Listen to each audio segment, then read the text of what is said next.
For 10 years, I ran, Jesus. For 10 years, I ran operations inside Walt Disney World, where if you got a rating of a 4 out of 5, that would get your attention in a hurry. Not a 1, not a 2, a 4. The score most business owners would frame and hang on the wall. At Chef Mickey's, a 4 went into the pile marked satisfied but not delighted. And that pile, to us, was a problem.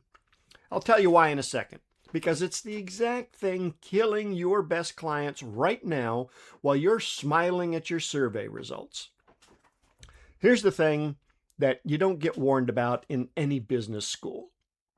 Your clients don't leave because they're mad. The mad ones you can see coming. They complain, they argue, and they give you a chance to fix it. The ones who really hurt you leave quietly. No complaint, no drama. They just stop calling. And one day you notice the deposit didn't come in, and you have no idea why. Think about the last business you quit yourself. Not the one that made you furious, I'm talking about the dentist who was fine, or the gym you stopped walking into. You had nothing bad to say. You just left. Your clients are doing that to you right now, but you can't see it. So I was reading a Forbes article the other day, and there it was in black and white. The sentence every consultant who's never made payroll loves to repeat. Satisfied customers, they said, are more likely to stay loyal, stay engaged, and keep doing business with you. Oh, for freak's sake. Hell no. That is so far from the truth. That has been proven wrong for over 30 years. Harvard Business Review in 1995 had an article literally titled, "Why Satisfied Customers Defect."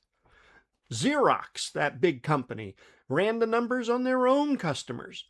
The ones who rated them a perfect 5 were 6 times more likely to buy again than the ones who rated them a 4. 1 point on the survey, 6 times the loyalty. And it gets worse. Somewhere between 60 and 80% of customers who walk away tell you they were satisfied with the company they had just left. The majority of people leaving you liked you just fine. Here's the underlying lesson to all of this. Satisfied is the absence of a problem. Wow is the presence of a reason. Those are two completely different things, and only one of them makes a client pick up the phone and tell somebody about you. The wow factor is one of my 7 magic keys in my book, Systematic Magic. And this is exactly why it stands on its own. Satisfied means you didn't screw up. Nobody in the history of the world has ever told a friend about a business because it didn't screw up. A satisfied client has no reason to complain and no reason to stay. He's just sitting in dead neutral. And neutral gets decided by the first cheaper option that walks by. Now I know what you're thinking. Vance, my clients don't care about wow. They care about results. Sure they do. And they're also human beings with eyes and a memory. They will never tell you the experience felt flat. They'll never mention the call that went to voicemail, or the handoff that felt sloppy, or the fact that after they paid you, they never heard from you again. They won't say a word. They'll just quietly decide you're a commodity and start shopping your price. That's the trap. Nobody complains. They just downgrade you in silence, and your survey reports a nice fat 4 the entire way down, right up until the day they're gone. At Chef Mickey's, when I was running operations at Disney, we didn't celebrate 4s. I had to chase down why they weren't 5s. Because at a business that grows on one family telling another family at a barbecue, a guest who won't recommend you is a growth problem, even when he's not a complaint. Now, you think this is all woo-woo? Here in Maryland, I run 3 home service businesses on the Eastern Shore. I've had them for about 19 years. I never ask my clients if they are satisfied. That answer is useless. Of course they're satisfied. I did the work. Nobody's mad. But I ask a different question. Would this client be genuinely put out if I disappeared tomorrow? Would he feel it? Or would replacing me be just a Tuesday errand he's forgotten by lunch?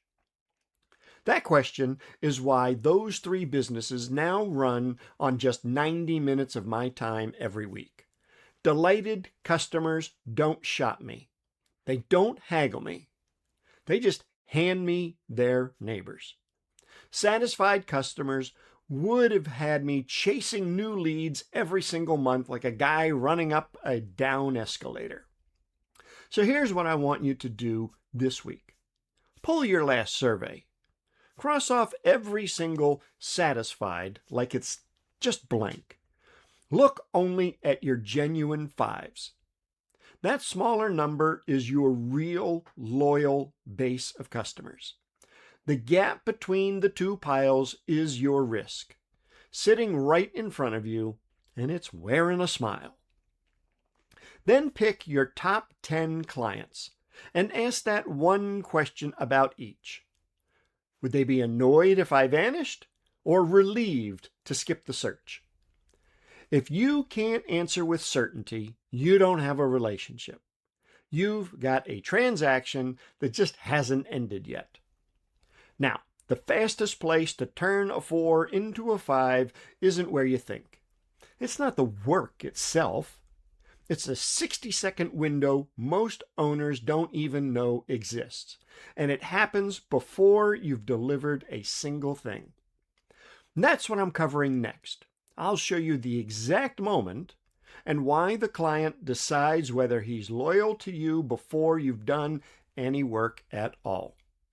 I'm Vance Morris. If you like this video, please hit the like button or subscribe down below. I certainly appreciate it.